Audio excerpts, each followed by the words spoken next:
You're Welcome to MBE React, and today we're checking out the weird world of Beetleborgs. A big bad Beetleborgs. They killed the VR troopers. They might have. I've heard stories. I know Buddy that was in the VR troopers was supposed to be the original White Ranger, and Tommy was supposed to be in VR troopers. It was supposed to be his show, but they switched it. They said when they put him as that Green Ranger, they was like, he was so popular, you might as well stay.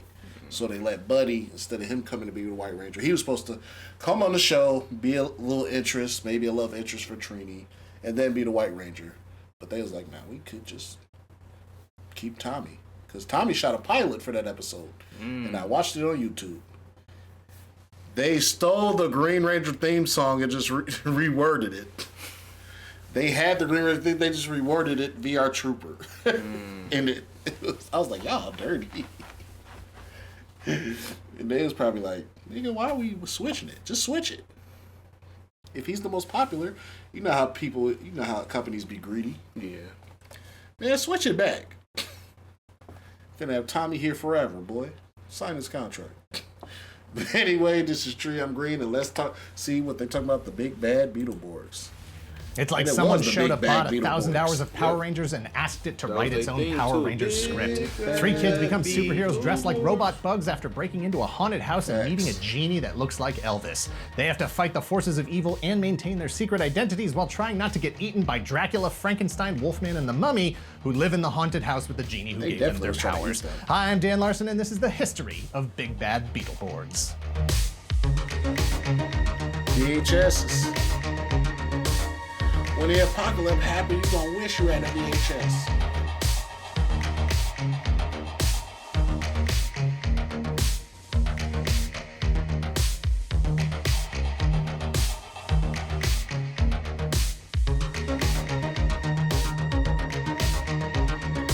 Look, I've been eating cereal since I was a kid. I never stopped. What I mean is, I frequently eat cereal as a meal, as a snack, not that I've been eating cereal non-stop for 40 years. But if you're trying to cut down on carbs or sugar, trying to eat healthier, the cereal you ate when you were 10 might not be the best fit. Magic Spoon has 0 grams of sugar, 14 grams of protein, and only 4 net grams of carbs in each serving. Also, only 140 calories. It's keto-friendly, gluten-free, grain-free, soy-free, low-carb, and GMO-free. You can try Magic Spoon's best-selling flavors in a 4-flavor variety pack, including cocoa, fruity, frosted, and peanut butter. Magic Spoon is healthy and delicious. It tastes exactly like regular cereal from your childhood, but is super nutritious. Yeah. Click the link below to grab a variety pack and try it today, and be sure to use the promo code TOYGALAXY at checkout to get $5 off any order. Or go to magicspoon.com/ToyGalaxy. Magic Spoon is so confident in their product, it's backed with a 100% happiness guarantee. So if you don't like it for any reason, they'll refund your money, no questions asked. Click the link below and use the code TOYGALAXY for $5 off, or go to magicspoon.com/ToyGalaxy to save $5 today. That's magicspoon.com/ToyGalaxy to save $5 today. And thank you to Magic Spoon for sponsoring this video. 100% happiness guarantee. Big Bad Beetleborgs is an 88-episode live-action television series that ran 2 seasons from 1996 to 1998. It's what happens when everyone in the writer's room is pitching ideas and no one ever says no to any of it. Yes, great ideas, all of it. Put all of it in. Andrew and Josephine McCormick, along with their friend Roland Williams, are challenged by 2 pretentious jerks named Van and Trip to spend an hour in Hillhurst Mansion. Hillhurst Mansion is notorious in the town of Charterville for being haunted. Haunted by what or whom is the question. Once inside, the 5 kids quickly discover that they're real monsters. Similar to, but legally distinct from, the Universal monsters are Saban-verse versions of Dracula, Frankenstein, Mummy, and the Wolfman. Count Fangula, Frankenbeans, Mums, and Wolfgang Wolfie Smith, respectively. The monsters make clear their intent to eat the kids, but their efforts are spoiled by the accidental arousal of a genie-like entity called Flabber. Flabber, a mix of Jay Leno, Elvis, Liberace, Beetlejuice, and Jim Carrey's The Mask into a single entity that resembles but is legally distinct from Robin Williams' genie from Disney's Aladdin. In exchange for ending his imprisonment in the haunted pipe organ in the haunted mansion, Flabber offers Drew, Joe, and Roland a single wish. After a moment reflecting on how to use their wish, they decide to become real-life comic book superheroes. Makes sense. Roland's family owns a comic book store called Zoom Comics. It's a frequent hangout for all the kids in town, and there's nothing hotter in comics than the Beetleborgs. In fact, the reason Drew suggests they use their wish to become superheroes is to impress a girl named Heather who works at the comic book store. Big Bad Beetleborgs is a love story. After a brief misunderstanding where Flabber turns the kids into actual beetles, Drew becomes the blue stinger Beetleborg, Joe is the red striker Beetleborg, Roland is the green hunter Beetleborg. As the Beetleborgs, the kids are covered in powerful armor with weapons and abilities to match. That's a new thing. The blue one was in charge. Yeah. Because, this after Power Rangers, we was so stuck on if you red, you in charge. Leader, yeah. You red, and then it's the rest. And that kind of went the way with all the other spinoffs, too. If you red or, like, a new color, obviously white, Tommy became the leader. He was white. And then they had the White Blaster Beetleborg. And that nigga was cold. He was cold. Granted, his powers was limited. Yeah. He had that shit limited time, but my man hated him because old girl liked him. Old girl liked him. Yep. Hated that man. Nigga, I'd hate you too if you taking my girl away he from had me. a colder suit than me. So y'all had this the whole time. That's what I said. So this was locked and loaded the whole time. Whatever was in the comics, but at the time it wasn't. Remember, that was a newer Beetleborg. Yeah. Telekinesis, Joe's super strength, and Roland's super speed can all be utilized even when the kids aren't transformed, but no television or movie wish has ever been granted that didn't have unintended consequences. Flabber is a bit eccentric, and in the process of bringing the comic book heroes to life and merging their powers with the three well-intentioned kids, he also brings the villains of the story to life. The Magnivores and their leader, Vexor, are now as real as the heroes. Even if the kids didn't want to be superheroes, now they have no choice. They must ally themselves with Flabber and protect the town of Charterville, or Vexor will easily conquer it. One step toward total world domination. In 1993, Saban Entertainment introduced the world to Mighty Morphin Power Rangers, a dream fulfilled for Saban himself, having tried and failed to bring multicolored Japanese superheroes to the United States many years before. Saban Entertainment's incredible success adapting Kyoryu Sentai Zyuranger into Mighty Morphin Power Rangers established a new template for Saban and others to follow for quick, inexpensive to produce television for kids. It demonstrated that there was a new market of consumers ready to watch and purchase all the associated merchandise, which would also be inexpensively imported from Japan. Saban Entertainment successfully replicated the formula with other Japanese shows as well. Masked Rider in 1995 borrowed footage from Kamen Rider Black RX, and more importantly, 1994's VR Trooper, which borrowed footage from Superhuman Machine Metalder, Dimensional Warrior Spielban, and Space Sheriff Scheider. VR Troopers lasted 2 seasons for a total of 92 episodes, making it the second most successful Saban live-action television. Rolled into one because each one of them was from a different show.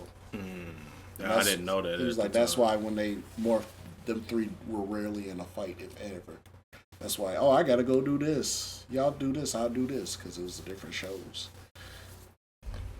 They got lazy as hell. Superhero adaptation after Mighty Morphin Power Rangers, no new footage. Where Power Rangers used footage from a subgenre of Japanese superheroes called Super Sentai, and Masked Rider mirrored the Kamen Rider subgenre. VR Troopers was the beneficiary of the Metal Heroes subgenre. Metal Heroes as a subgenre was born in Japan in 1982 with the series Space Sheriff Gavan.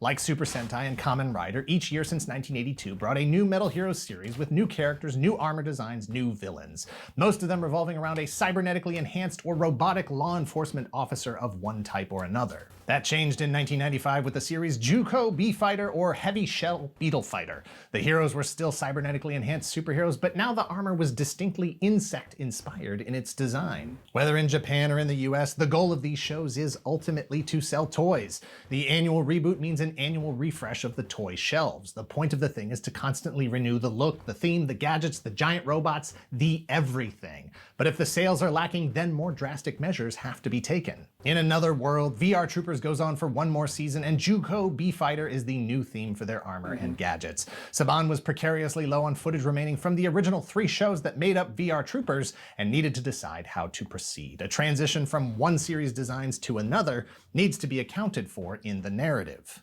2 seasons in, VR Troopers wasn't doing so well on the toy shelves. Masked Rider was also languishing, neither living up to the standards set by Power Rangers. Saban took the opportunity to go in a different direction to make something that stood out from hang with a fucking multi-million Ranger, Kamen Rider, Juko B-Fighter, and all of the Japanese series that Saban pulled from were more violent and more mature in their presentation in Japan than the adaptations in the US. The result was a collection of shows whose audience skewed even younger in the US than they did in Japan. Saban Entertainment embraced that idea and developed a show that was hyper-targeted to what the kids were into, from Goosebumps to Ace Ventura to, Power Rangers, and making the kids themselves the heroes. Oh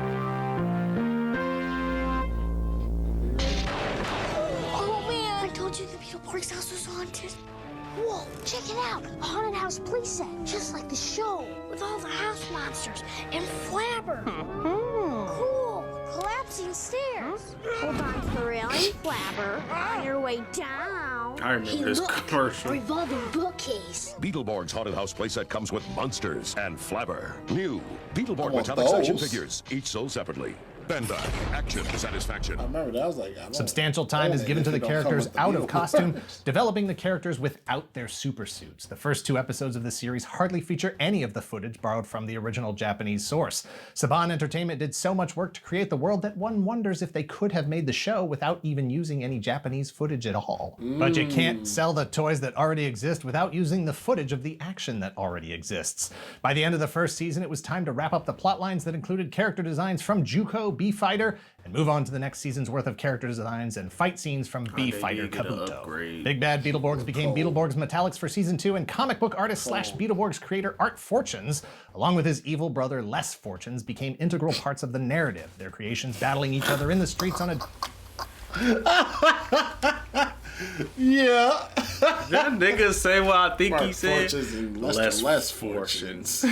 That's crazy, bro. Is evil. You're evil. I'm less fortunate. What?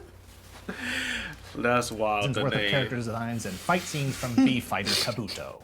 Big Bad Beetleborgs became Beetleborgs Metallics for season 2, and comic book artist slash Beetleborgs creator Art Fortunes, along with his evil brother Les Fortunes, became integral parts of the narrative, their creations battling each other in the streets on a daily basis, trying to destroy and or protect the small town. Right or wrong, the cast of Big Bad Beetleborgs and Beetleborgs Metallics were non-union to keep the cost of the production as low as possible. Like Power Rangers before it, that caused some narrative issues that required extra creative writing. Shannon Chandler, who played Jo, left midway through the first season, replaced by Brittany Konarzewski. The writers covered up this change in casting by having her character fall victim to a spell that changed her physical appearance. Flabber casts a counterspell that makes everyone in the world think she still looks and sounds the same, a solution that every show should use from now on. The cast also featured Didn't Vivian even Smallwood notice as that. Roland's grandmother, Nana Williams. She, along with Roland's parents, are the owners and managers of Zoom Comics. In 2006, Vivian appeared on an episode of America's Got Talent as Rappin' Granny. Billy Forrester, who played Flabber and sang the extended version of the Beetleborgs theme song, was not only a contestant on the US version of The Weakest Link, but he won, taking home nearly $60,000. Wherever Saban Entertainment can be found, Shuki Levy will be there. But not on the theme music this time. The series music was composed by Einan Zur. Levy, a prolific composer, co-wrote the first 2 episodes of Big Bad Beetleborgs with Shel Danielson, and, like VR Troopers before, directed both episodes, setting the tone for the rest of the series to follow. Most of the toys you could have wanted from Big Bad Beetleborgs had already been produced by Bandai in Japan for Juko, B-Fighter, and B-Fighter Kabuto.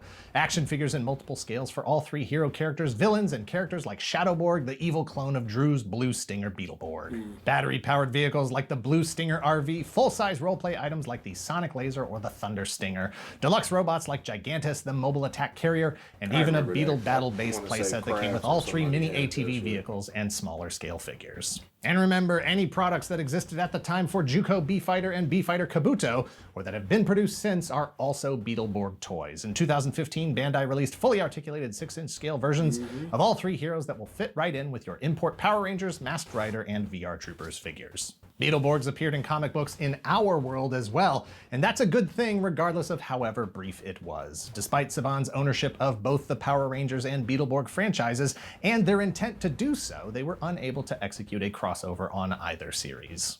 In 1997, that crossover would finally happen in Acclaim and Valiant Comics. Saban presents Power Rangers Turbo vs. Beetleborgs Metallics. It was the second of only 3 issues of a comic anthology series called Saban Powerhouse.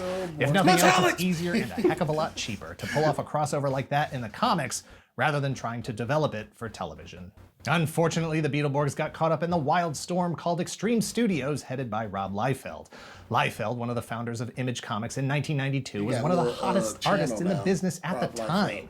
In 1996, Extreme Studios owned the license to produce comics based on Saban Entertainment properties like Power Rangers and Beetleborgs. However, Liefeld had his hands full in 1996. Marvel was suing him over his creation of a character that wasn't legally distinct enough from Captain America.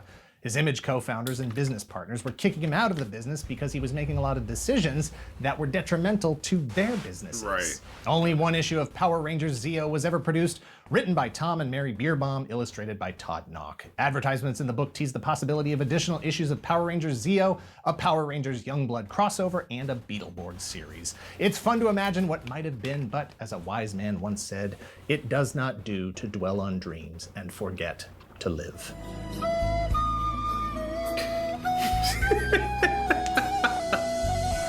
Happy Meal toys, branded sunglasses, stickers. Beetleborgs weren't featured on quite the same scale of licensed merchandise as Power Rangers, but they added to the sustained Saban Entertainment presence throughout kids' media. Some episodes of Beetleborgs were released on VHS by 20th Century Fox Home Entertainment in the 90s. In 2001, the rights to Beetleborgs transferred to Disney with the purchase of Fox Kids Worldwide, which included Saban Entertainment. In 2010, Saban's new company, Saban Capital Group, purchased the Power Rangers and Beetleborgs back from Disney and started releasing the series on home media. By 2015, Shout Factory had released the entire series on DVD. You can track down the physical media, or you can purchase all of Season 1 streaming in standard definition on Amazon. The future of distribution is up to Hasbro, as Beetleborgs were part of the purchase of Saban Capital Group in 2018.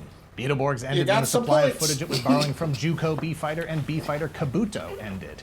It's the inherent danger of relying on another production's content. One year they might just stop making the things you need to make your show. You can go along with the new direction, make your own new scenes with the existing costumes, or call it quits. Where Power Rangers maintained a consistent model of costumes, themes, characters, and tone over 30 years, 45 in Japan, the Metal Heroes series essentially ended in 1996. 1997's B-Robo Kabutak took a complete tonal shift, looking more like amusement park characters, an extreme departure from the Robocop-ish military and police heroes that had been the focus. Even though Beetleborg Metallics was a solid performer through Season 2, Saban Entertainment chose to take the hit and focus their efforts on the continuation of the Power Rangers franchise. And while Power Rangers has changed ownership more than once, it continues through today.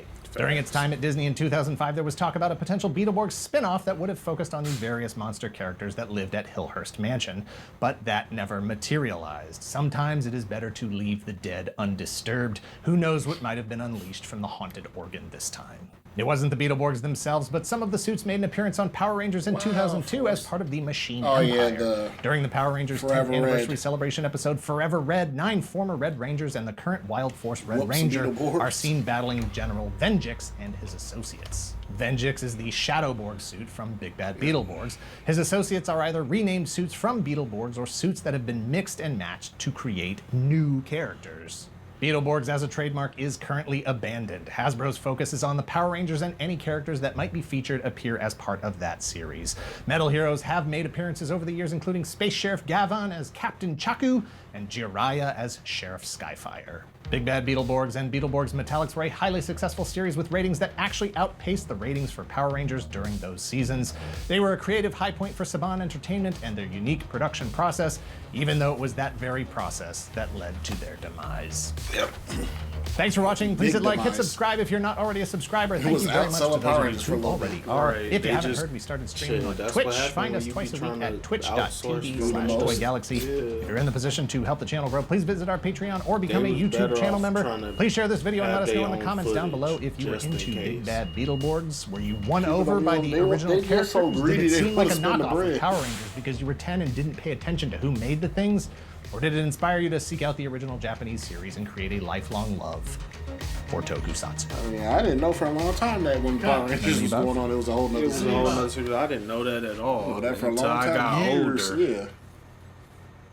So I can't even lie and say, yeah, I knew the whole time. I didn't know at all. But it worked out for Power Rangers. It just worked out for Beetleborgs for a little bit. It just didn't pan out because, shit, now what if they decide to end that series over there? Now you ain't got no choice. Either you gonna make your own footage or you gonna fold with it. Facts. Yeah, you kind of ruined yourselves. Should have thought ahead just in case. You always should just in case it. I know y'all greedy, but dang. If we make $1 billion, hey, I'm sorry, but it keep playing in my mind like Zach was like, because I just watched, they got a Boy Me World podcast, and Zach was, they're talking about his time as Power Rangers, and he was like, I was doing the stunts. He was like, those were my stunts. He's like, I was doing them. And they were like, he's like, now that I, got older, he was like, nah, I should have been getting paid a lot more. You should have got paid a lot more. I should have been getting, he was like, we should have getting paid. He's like, we thought, he's like, once, when you hear they say $1 billion, we thought we was going to get a raise. He was like, they took away our catering. Would have been heated, cuz. That would have pissed me off. They took away our catering. He's like, they didn't improve anything. They started taking away stuff. I'm like, I'd have been heated and confused. I probably would have had to leave. The way I probably would have been acting, I'm like, why? Because he's like, we had 3 meetings with them, and it was like, y'all ain't selling the toys. Your costume selling the toys. And he was like, shit. But when we left, the Power Rangers movie flopped. He was like, people saw that me and Trini and Jason wasn't on there and didn't go see it. Because he was like, before that, everybody thought the Power Rangers was us. That's why they had it all in costume. But shit. You know how companies are, they greedy. No, we're fine. And then Turbo almost destroyed the franchise. Sadly. They said Turbo almost bankrupted them. Damn, for real? Yep. But Turbo was a parody series over there. So everything they did in Turbo wasn't cool. Basically over here. The cars and stuff was cool. But like all the fights, they got turned into pizza. All that stuff was parody. It was over there. They was like, bro, this was not meant to be taken seriously. This is all parody junk. But hey, that's what. Once again, you could have made your own. You could have made your own footage. You had to pay the Japanese people regardless. You was trying to save money. You was trying to get the most money and pay them. So you got to stop being greedy sometimes. Start thinking ahead. But anyway, like, comment, subscribe, hit the notification bell so you know we post. Because we post 2 to 3 videos every time. Sometimes even 4. You can catch us right here at 12 p.m., 4 p.m., 8 p.m. Central Time. You can always check us out right here. Just go to MBU React and check out the playlist with over 2K videos. I guarantee you'll find something you like. But anyway, in case you don't know, this is Tree. I'm Green. This is MBU Reacts. And of course, we'll be back with more reactions. We'll holla at y'all later, man. Peace.